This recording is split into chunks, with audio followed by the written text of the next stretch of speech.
विदेशी बाजारों में डॉलर की जबरदस्त ताकत और भारतीय रुपए में आ रही भारी गिरावट के बीच आरबीआई ने अब तक का सबसे बड़ा दांव खेल दिया दोस्तों।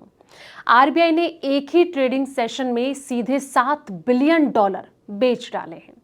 बाजार में चर्चा गर्म है कि आरबीआई अब किसी भी कीमत पर रुपए की साख को बट्टे खाते में नहीं जाने देगा। लेकिन इस आक्रामक कदम के पीछे का असली ट्रिगर क्या था? क्या विदेशी पोर्टफोलियो निवेशकों यानी कि एफआईआईज की भारी बिकवाली ने आरबीआई को ये कदम उठाने पर मजबूर कर दिया है?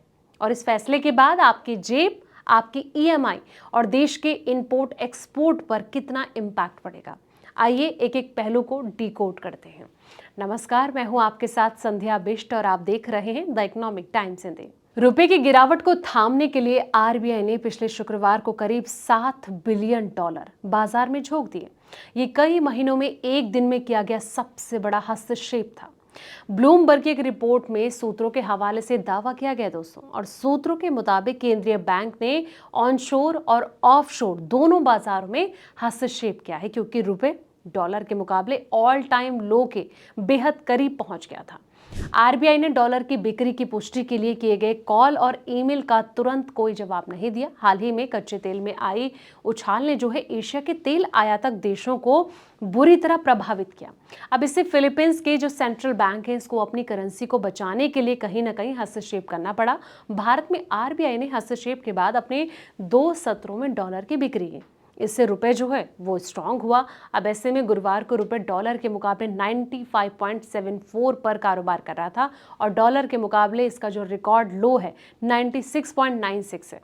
भारतीय करेंसी 20 मई को कारोबार के दौरान इस स्तर तक फिसली थी और आरबीआई ने डॉलर की बिक्री ऐसे समय बढ़ाई जब पूंजी प्रवाह को बढ़ावा देने के लिए उसके हालिया कदमों से विदेशी मुद्रा भंडार में तेजी हुई और इससे केंद्रीय बैंक को रुपए की रक्षा के लिए अधिक संसाधन जो है वो मिले हैं।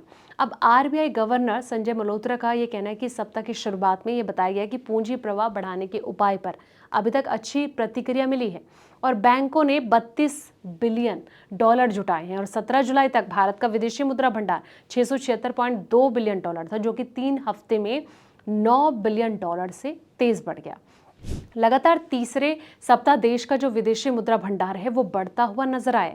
लेकिन आरबीआई का ये जो कदम है, आपको क्या लग रहा है? इस कदम को आप कैसे देखते हैं? कमेंट बॉक्स में अपनी राय जरूर दें और साथ ही इस रिपोर्ट को लाइक करें, शेयर करें, चैनल को सब्सक्राइब करना ना भूलें। ऐसे पल पल के अपडेट्स के लिए आप देखते रहें द इकोनॉमिक टाइम्स हिंदी।